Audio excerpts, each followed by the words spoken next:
Welcome to the Radical Abundance Podcast, where we celebrate God's radical abundance in all things. Don't forget to hit like and subscribe so you don't miss a single episode.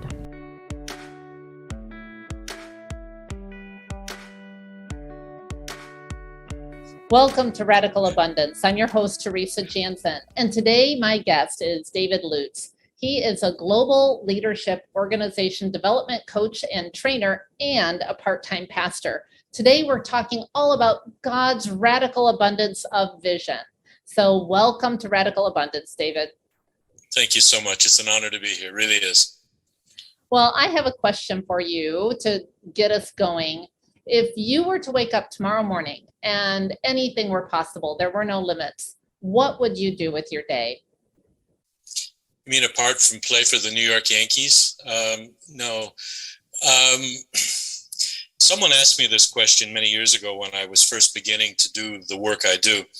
And he said to me, and I agree with him, and it's become my sort of motto ever since, if I can't spend my time finding ways to help people learn, grow, improve, and discover purpose for their life, through writing, through training, through podcasts, through counseling and coaching, then I'm miserable. So that's what I would love to do all day, every day, any day. So I can really relate to that. You know, I spend a lot of time doing what I love. Some people call it work, but I call it life, Yeah, and I think, when you have found your purpose and what gets you out of bed in the morning, that's what you want to do. So I'm right there with you on that one. Just to comment on that, when I come back from Saudi Arabia or Azerbaijan or someplace, having done what I would regard as successful, I've achieved my mission in building people up and helping people learn, grow, and improve. Even though I'm tired, I come home and my family will say to me indirectly or directly in some way or other, please go away more often. And I go, thanks a lot. And they said, no, the point is that you're tired, but you've come home happy. We like this guy. We like him. We like the spirit, the tone, the energy that you bring back, even though you're exhausted. And obviously, because you did something you really loved and felt called to do. Yeah, I agree with that. I love the feeling at the end of the day, falling into bed, totally exhausted, but ready to get up the next morning and do it again. Yeah. Not every day like that. No, I just wish I could turn my brain off, because I go to bed thinking about some new idea, and then I'm unpacking it, developing it, finding scripture to support it, or finding some material. And the first thing I do in the morning, I'm up, back on the laptop, and I need to, anyway, the problem. I have to switch off somehow, some way. So. Yeah, exactly. I can totally relate to that. Well, tell me exactly, what is a global leadership organizational development coach? That's a lot of words in one title. Yeah. I started professional life after I left ministry. I started professional life trying to find a management philosophy. Actually, for the former Soviet Union, I was involved with doing leadership development and training for global aid agencies in the former Soviet Union, and trying to help managers and leaders from that culture and history transition into a Western way of thinking. But because of my values, I wanted something that I could really get my heart in and develop skills around. And so I was exposed to a management philosophy that was very popular, was very in vogue, still is. And I would go into organizations as a short-term trainer delivering a 3-day course. And then enthusiasm would rise, people would be motivated, there'd be this light would come on, and the organization would realize, hold on, we're not ready to absorb the energy and the new thinking and the new vision of this group of people. So then they would invite me in to be a change management person. I would come in and look at organizational structure, look at systems, look at process, look at the way they are aligned, and are they able to grow as an organization? Do they understand their culture as an organization? So then I would put on the consultant hat, And then after I've worked with that, then I would transition again back into training. And over time, I kind of would put one hat on after another. These days, I will get a call or get approached by, let's say, well, just in the last few weeks, the largest company in the world, Saudi Aramco, based in Saudi Arabia, multi-billion-dollar organization, thousands of people, and they were wanting to become more customer focused. And so I would go in, I've gone in and worked with a senior team to look at how they are structured to be able to incorporate new customer service thinking in specifically the human resource department. And I've written books on that, and I've written, spoken on the subject. And so I would be in the training room delivering content, but then responding to questions, then coaching in between, and then setting up a strategy for how they're going to implement. And that's the kind of things I do to get alignment between people, process, resources, skill, and try to build a culture that's empowered. And so empowerment is the big thing, because it's not only the right and good thing to do, and because my heart's in it and I don't do anything else, and I refuse to do anything else, but it's also smart business. And the good companies of the world are recognizing that. And so, last thing on that, I end up teaching, training, coaching, and advising on how to become the managers and leaders, how to become servant leaders. And what's interesting is that the content that I use for an organization, a global company, on servant leadership is no different than what I do with church leaders, only there's no Bible references. It's exactly the same. It has the same value, the same impact. And it's interesting how the hearts and minds of people from the 30 plus countries that I've worked in respond to the message, because it's touching them at a very personal level, and it's very real. And I think it's a God-given hunger that they have. So. Absolutely. God's truth is truth, regardless of whether or not you cite chapter and verse, Yeah, absolutely. So it's going to work regardless of whether you're implementing it in a church, in a ministry, in an individual's life, or in a corporate situation like you do.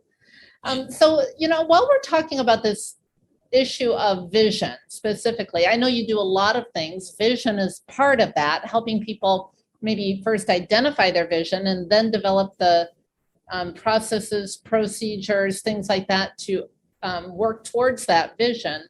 What do you think is the most difficult thing for organizations, but for people also, in even developing that vision in the first place? Is that hard for some people? Extremely hard, and it's a cultural thing in that, for example, I make a differentiation between command and control cultures, dictatorial, militaristic, hierarchical, even secretive in the middle, tell people what to do, very little coaching, empowering, support, mentoring. You do what you're told to do. It's very much a parent to a child methodology. Then there's the empowered culture, where it's much more transparent, much more open, collaborative, consultative, lots of training, very communication. There's no silos. There's a breaking down of barriers between departments, etc. And what I do with organizations often is to try to get them to identify where they are, both as an organization, large scale, macro, departmental, and then personally. And because whether we like it or not, every individual is looking for soil to grow in. They don't describe it like that, but if you're going to spend a third of your life working, a third sleeping, nice idea, but anyway, theoretically, and a third doing something else, it's probably a good idea that the soil you're growing in when you work, the third of your time, is good soil. So you sleep better, and you actually make a better contribution to the other third. So what I try to do is get people to say, what are your values? What do you believe about people? How do you define success? How do you define collaboration? What is a win for you? And get them to relate their own heart goals and their own heart search and what they're longing for Many of them don't know how to discover that, and that's my coaching role. But what is it that you believe and care about, and how does it fit with the organization? And so I try to get the organizational leaders, and I'm often working at a very high level, to identify both where they are at culturally in terms of command, control, empowerment, or somewhere in between, and where they think they need to be. Now, of course, financial people in the money markets and others are driving what they define as success. So for them to suddenly, and they say on their websites, we believe our people are our most valuable asset. We believe in investing in our people, blah, blah, blah, blah, blah.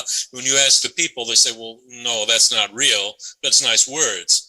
So my job is to try to help them be honest with themselves about where they are at culturally, where they think they need to be, and how they're going to get there by investing in their people properly. Then I work with the people who do the implementation to get them to get a different vision about how they lead, how they manage, how they set goals, how they delegate, discover the people side, the soft side, the caring side, the empathetic side, the motivational stuff that comes from heart, not just money, and get them to implement that on a practical basis. It's very, very, I'd like to believe, ask my clients, I'd like to believe that it's very non-theoretical and very practical. So therefore, if you believe you need to be a better empowerer of others that report to you in your department, and that means better coaching, better caring, better empathy, what do you need to do to make a change tomorrow? One step. Don't boil the ocean, one teacup. Let's start with that. And that's the way I try to get people to take the big plan, the big vision, melt it down into something small and tangible, and recognize that boiling a teacup can transform lives. And people begin to recognize that one kind word, one empathetic, understanding comment, one caring gesture, one demonstration of commitment to an employee that you believe in them can transform a life. Now, we're not talking Christian stuff here. I'm just talking about being human. And what do you believe about, what do you know about them? Have you taken the time to get to know their heart, how they like to learn, how they prefer to be communicated with, how do they like to solve problems? And I get them to answer those kinds of questions so that they can become better leaders and managers. The problem I have, and I'll stop in a moment, the problem I have is when I work with lower level supervisors and lower middle managers, they come away so charged up and so excited about the possibility that their career path is going to be accelerated through a caring culture and a supportive boss, that I breed frustration often because their managers should have been in the course. If they're the ones that need to hear it, not just them. And so, and there's a course we do based on a book called People Don't Leave Organizations, They Leave Managers. And anyway, so that's my job, is to help people envision a future that they can be part of and commit to, and a culture that they can support and grow in. And so I'm a kind of a cultural change vision maker type with practical stuff, I hope. So. Well, listening to you talk about this in the context of big corporations, sounds like mostly these huge entities, but I think those exact same principles that I hear you describing would be just as applicable in the family or the church or the community or any context of people. Absolutely. I mean, I'm all of what I do, I'd like to think most of what I do is driven by the principle of belief that God wants to fill the earth with his glory. And he wants to restore the image that he originally created. Now I'm talking about right relationship with him, with people, with our environment, being whole, spiritually, mentally, emotionally, physically, relationally, socially, even financially. I just believe that he wants his people to appropriate the gifts and calling that he has placed on our lives, and to get, I've got a new book coming out someday. It's called, The Church Has Left the Building. I just want us to get out there and deliver this message of wholeness. and putting one another back together again, restoring the image of God in the people we relate to, that we work with, that we our families, communities, and that drives my whole all of the training and teaching that I do, whether I'm working with a family and helping church leaders recognize that they have a responsibility not to just be the jack of all trades, the omnicompetent spokesman at the front of the building in a pulpit, but actually the equipper. I'm going to not contradict. I'm going to sidestep. When I was a pastor, and I still believe this, my fundamental commitment was to be a gift detector and developer. I believe God has equipped every child of God with something to offer and to give, to be part of the big purpose to restore the image of God and fill the earth with his glory. As the covenant people, we have this gifting that he's given us. Well, my job as a pastor was to work myself out of a job, to find people that had a heart for service and to help them unpack, discover, and unlock the gifting that he's given them, and to just help them to detect it and to develop it, so that we as the family of God, the people of God, can go into the world and bring healing and wholeness. The problem is that the church institutionally, we've become so centered on the guy at the front, the person at the front, that you can come in and be anonymous and drift in and drift out and never really discover your gifting. And so when I'm working with church leaders, it's not about how to become a better leader, but how to become a better servant who detects gifts and develops them. And so the message for me is the same. And when it comes to career journey, career pathing, which is a lot of what I do, I have stuff I do with the church and also with non-church context. The churches, we've really neglected that part of our responsibility to help the people of our congregations, of the body, to discover not just their spiritual gifts, but their natural gifts and their calling as people that go to real jobs day after day after day. And can you imagine a congregation, a fellowship, where the people, the managers and leaders who go out day after day and do a job, and I'm talking about housewives, I'm talking about stay-at-home dads, I'm talking about anybody who serves outside of the building, for them to feel fulfilled and directed, have a sense of purpose, and that they're using their gifts and skills and abilities better than ever before. When they come back into the body, I mean, can you imagine worship like that? And then when we support people with the care, the support, the coaching, the counseling, to help people work through those issues, to discover their purpose and to find wholeness in their lives outside of church life, I just think that that's, if I could do anything starting tomorrow when I wake up, that's what I would do. Anyway, sorry, I've gone on. I've talked a long. I'm sure you got a question buzzing there I should respond to. So. No, that's great. I'm just imagining these same questions on the corporate level, on the church level, being asked on the family level. A mom and a dad asking their son, about how do you like to solve problems? And discovering Sure. what it is their natural giftedness, and not just the common things we do with our kids, but really developing them as people. And same thing with our spouses. Can you imagine a dinner conversation like that? I think it's just amazing. But I'm kind of wondering, this is big stuff.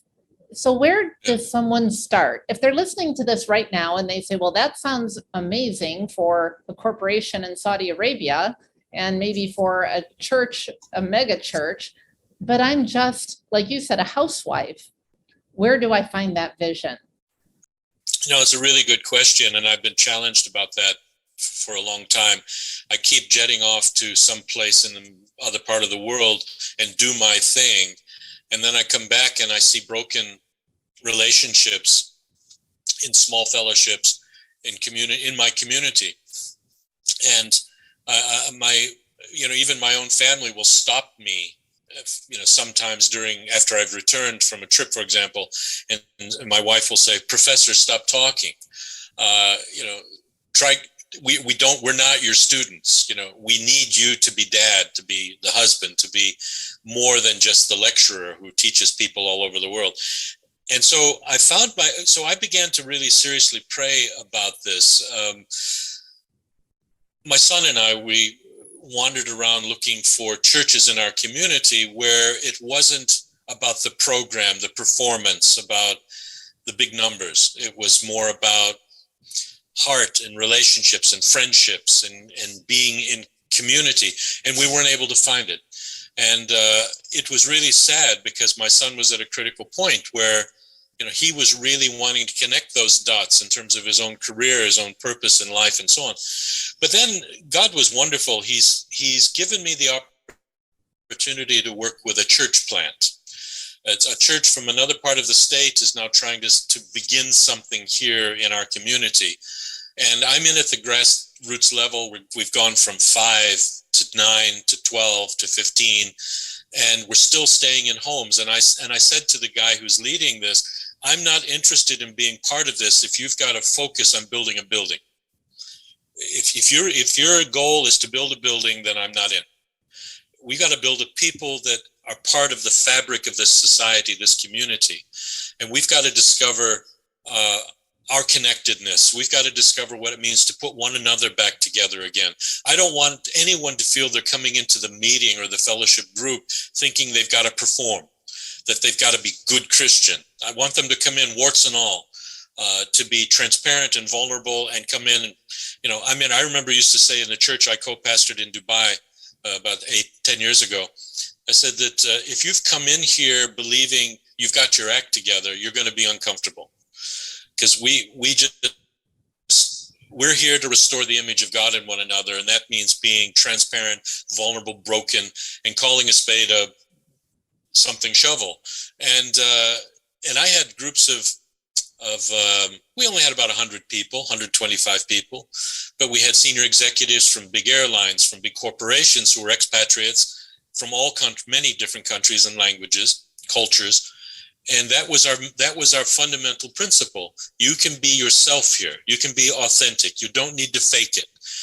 You don't need to perform. You're not impressing anybody. We are broken, vulnerable people who need to be put back together again, and that's why we're here. And so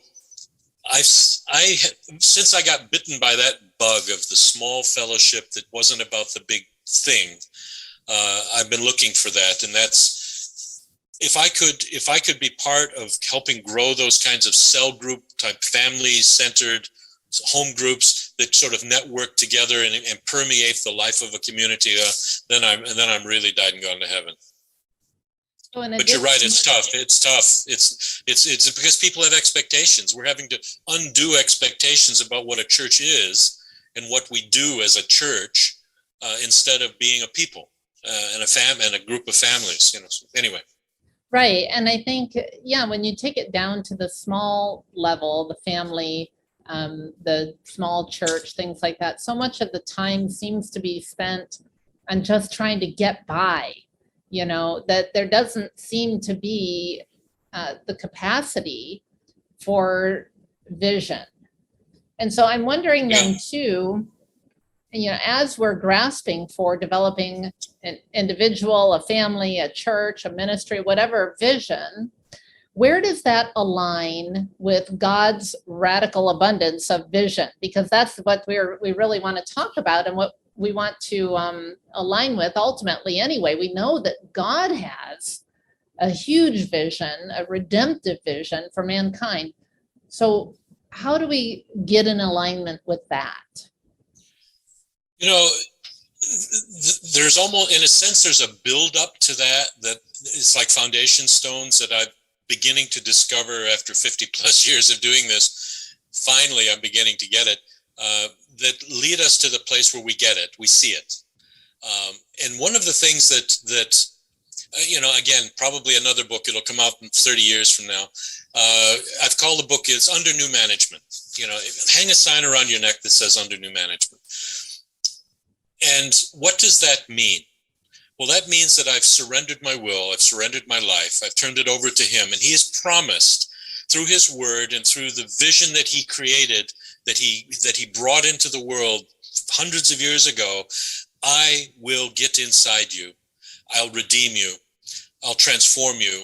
And I'll alter your thinking, your mind, your view, your own vision of the world, your own vision of yourself by the work of my Spirit.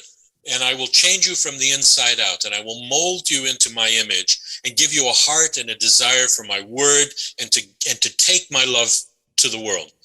Well, for me, that's people, if we are so performance focused that we forget about the fact that whether I fail or whether I succeed, whether I'm a good Christian or I had a bad week, the only basis that I can approach the throne of God is the blood of Christ. And yet we think that I have to keep some spiritual law. I have to do certain things. I've read the Bible, I've witnessed, I've prayed, I've done this, and I didn't do this and that. And when really he says, I love you how you are, catch a vision for that. I love you. Nothing you do catches me by surprise. You can walk around the corner and and God's not going to say, oh my goodness, what? I didn't see that one coming, Dave. He's ahead, one step ahead. He is on our side. He walks with us. He's inside us. He's going to cause us to walk in his way. But that's a vision that we have to catch. The church we've become so obsessed with performance through attendance, through meetings, through doing stuff. And, the devil is the father of lies, but he's also the author of church clutter, in my mind.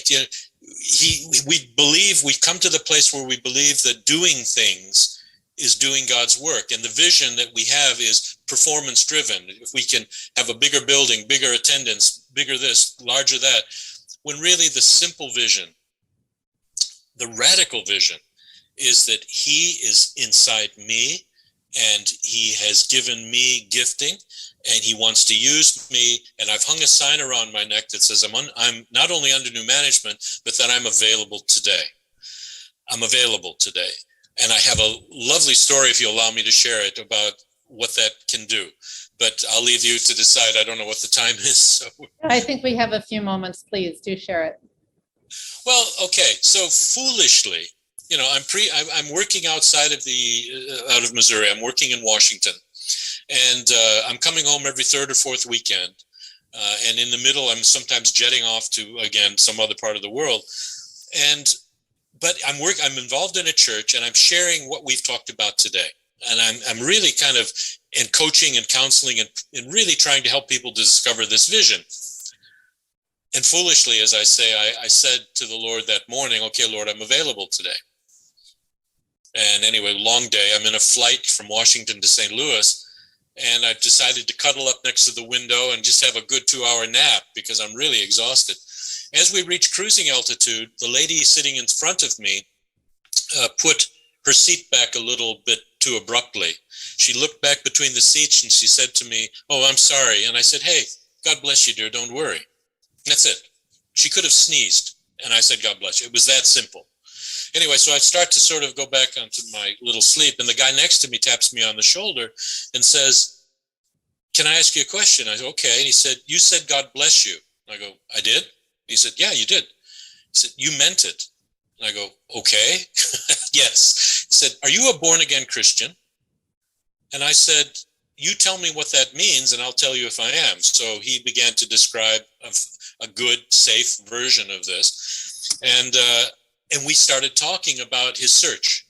He's looking for authenticity. He's looking for somebody, for God he wanted to connect with Christians who were real and genuine, and he was feeling lost and directionless. And so I'm trying to counsel and coach this guy, and we hadn't got to a prayer yet.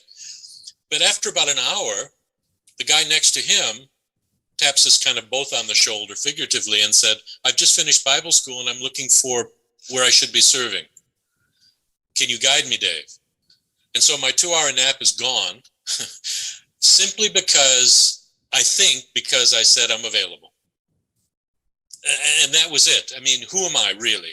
I'm just a guy who, if God's vision is for a people to be available, to get off our butts, sorry, forgive my language, our knee butts, if you like, and be available. And his vision can be fulfilled if we do that. And sorry, one last thing. I was on a 4-hour layover in Chicago O'Hare. I plugged in my computer, asked the lady across the way from me if I could plug into the power outlet. And that was it. Didn't say a word other than, can I do it? 15 minutes later, she interrupted me. She said, can I ask you a question? And I said, okay. She said, what do you believe happens to people when they die? We've not even introduced ourselves. And this woman was hungry and searching. And I think what it was is God had a vision for her. He was touching her. He was calling her. He was saying, this is what I want for your life. And I need to bring somebody in to help you make that next step. And I happen to be available. So I'm nobody. I'm just available. So that's, for me, that's the vision. The abundance of vision is for us to capture that. Don't boil the ocean, boil a teacup. It's a small teacup of vision. Be available. And God can do his thing through us. David, I love that. And actually, you know what? I think that story just really sums up everything that we've talked about. And I'm going to let people just reflect on that. Quickly, though, do share with us how to connect with you, any resources that we should know about. I'll also put those in the show notes. I'm on LinkedIn, David Lutz. I'm there. I've got a book out. It's called Your Dose of Motivation, Discover the Authentic You and Your Purpose and Calling. It's not, I'm one of some authors. That's on Amazon. But otherwise, LinkedIn's probably the best way. I mean, I try not to make my faith secret. That said, a lot of my Muslim friends know, by the way, that I'm Christian. And we have that challenging conversation about what do you believe about people and God in my training courses, which has always proved kind of interesting. So, well, what I'm taking away today is that if I'm searching for my purpose, my vision, all of those things, and I think it has to be some big lofty statement like people put on their website and stuff. Instead, I just want to be available because God has already designed the vision. And if I make myself available in the small things, to those small moments, then those opportunities will show up. Thank you. And I'd love to just end with a quotation if I could. It's in my book, but I'm not trying to sell the book. It's called, "We are so much more than just the sum of our ups and downs, our wins and losses, our successes and failures, and regrets and hopes. We are unique in our calling, purpose, and destiny. No matter how small or big, it's ours uniquely, and God has placed his hand on our life to achieve it." Thank you for that encouragement, and I wish you a radically abundant day.